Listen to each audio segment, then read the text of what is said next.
اللہ تبارک و تعالیٰ تک پہنچنے کے بہت سے راستے ہیں، یہاں تک کہ صوفیاء کرام نے یہ بھی فرمایا کہ طرق الوصول الی اللہ تعالی بعدد انفاس الخلائق، اللہ تعالیٰ تک پہنچنے کے اتنے راستے ہیں جتنے انسان مخلوقات جتنی سانس لیتی ہے، ان سانسوں کی تعداد جتنی ہے اتنی ہی اللہ تعالیٰ تک پہنچنے کے راستوں کی تعداد ہے۔ کیا مطلب ہے اس کا وہ اس وقت موضوع نہیں ہے، لیکن بہرحال اللہ تعالیٰ تک پہنچنے کے راستے مختلف ہیں۔ اور آپ نے سنا ہوگا کہ صوفیاء کرام کے ہاں جب کوئی شخص اللہ تبارک و تعالیٰ تک پہنچنے کے لیے اپنی اصلاح کے لیے جاتا تھا تو لمبی لمبی ریاضتیں مجاہدے کرائے جاتے تھے، بڑے لمبے لمبے مجاہدے کرائے جاتے تھے، بڑے واقعات اس کے مشہور ہیں۔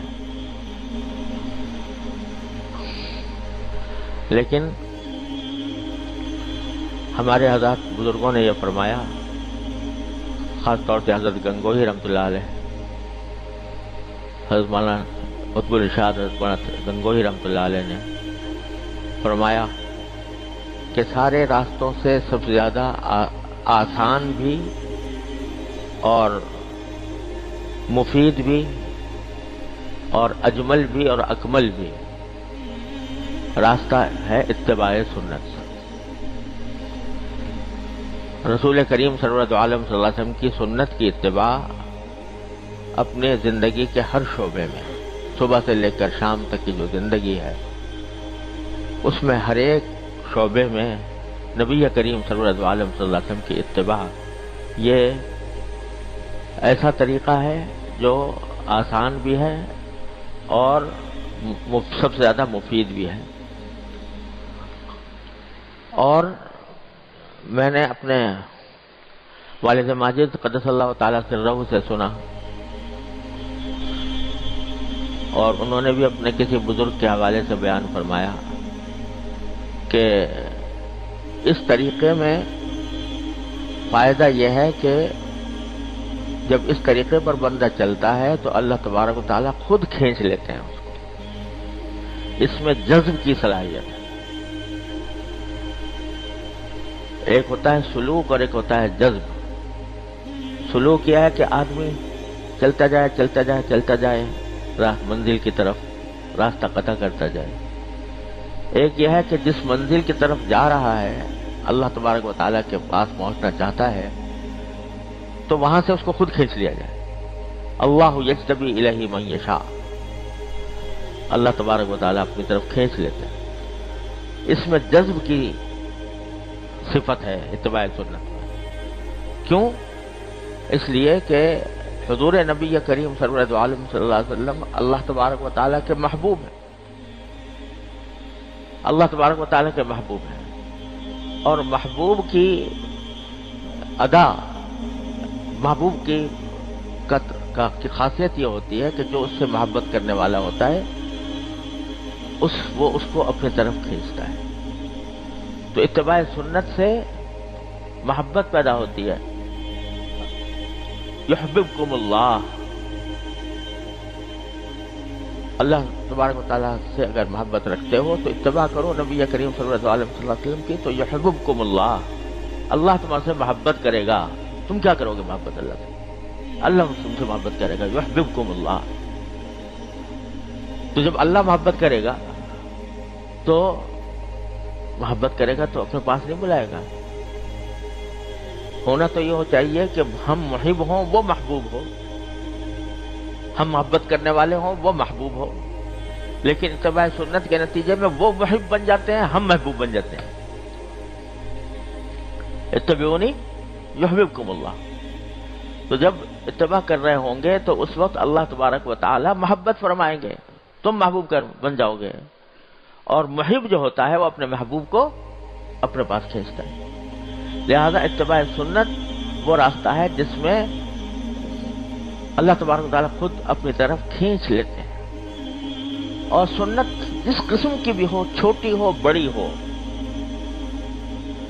دیکھنے میں معمولی معلوم ہو رہی ہو، لیکن جب بندہ نبی کریم سرور دو عالم صلی اللہ علیہ وسلم کی سنت کی اتباع کی نیت سے وہ عمل کرتا ہے، چاہے وہ کتنا ہی چھوٹا نظر آ رہا ہو، تو یحببکم اللہ کا اثر ضرور متحقق ہوگا۔ میرے شیخ حضرت عارفی قدس اللہ تعالیٰ سرہ فرمایا کرتے تھے کہ جس وقت تم فرض کرو بیت الخلاء میں داخل ہو رہے ہو اور اللہم انی اعوذ بک من الخبث والخبائث جو سنت ہے وہ دعا پڑھ کر اور پھر بایاں پاؤں اندر پہلے رکھ رہے ہو، اس لیے کہ سنت یہ ہے کہ بایاں پاؤں پہلے رکھا جائے۔ جس وقت یہ عمل کر رہا ہے اس وقت تم اللہ کے محبوب ہو، اس واسطے کہ اللہ تعالیٰ نے فرمایا یحببکم اللہ تعالیٰ محبوب کرے۔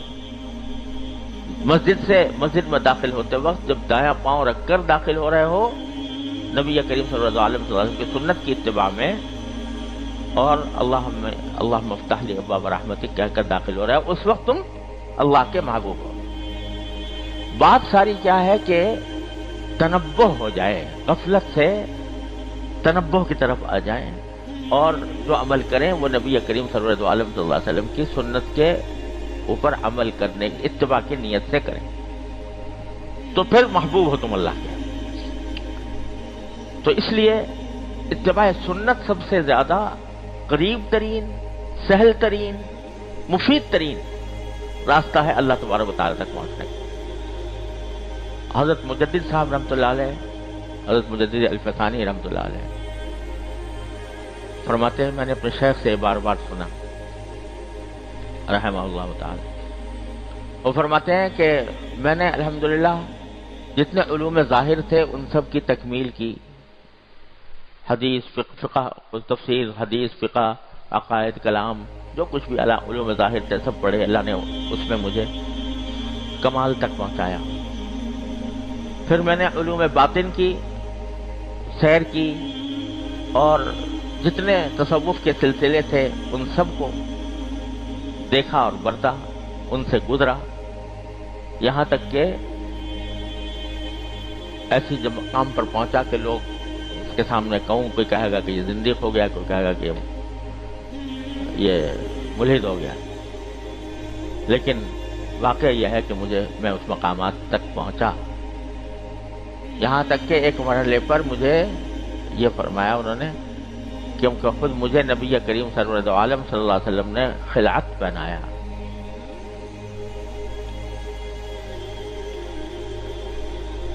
اللہ عالم کس طرح پہنایا، ہم کیا سمجھ سکتے ہیں، کیا جان سکتے ہیں۔ یہ سارے مقامات اور سارے مقامات کی سیر کرنے کے بعد، سب کچھ دیکھنے کے بعد، سب کا تجربہ کرنے کے بعد میں ایک دعا کرتا ہوں، اس دعا پر جو آمین کہے گا انشاءاللہ اس کی بھی مغفرت ہو جائے گی۔ وہ دعا یہ کرتا ہوں کہ یا اللہ مجھے اتباع سنت کی زندگی عطا فرما، آمین۔ یا اللہ مجھے اتباع سنت ہی پر زندہ رکھ، آمین۔ اے اللہ مجھے اتباع سنت ہی پر مجھے موت عطا فرما، آمین۔ تو سب سے قریب ترین راستہ اتباع سنت کا ہے۔ تو نبی حضرت عارفی قدس اللہ تعالیٰ سے جن کی یہ کتاب ہے، وہ ہم سے فرمایا کرتے تھے کہ بھائی میں نے یہ اس لیے لکھی ہے کتاب، اس کو پڑھو، یہ ایک ڈائری ہے کہ جس کے ذریعے یہ دیکھو کہ اس میں کیا لکھا ہے، کیا طریقہ رسول کریم صلی اللہ علیہ وسلم کا بیان ہوا ہے، اور پھر اپنا جائزہ لیتے رہو میں کیسا کر رہا ہوں۔ جہاں فرق معلوم ہو تو اس نیت سے کہ میں نبی کریم صلی اللہ علیہ وسلم کی سنت کی اتباع کروں، اس نیت سے پڑھ کر اس کو اپنی زندگی میں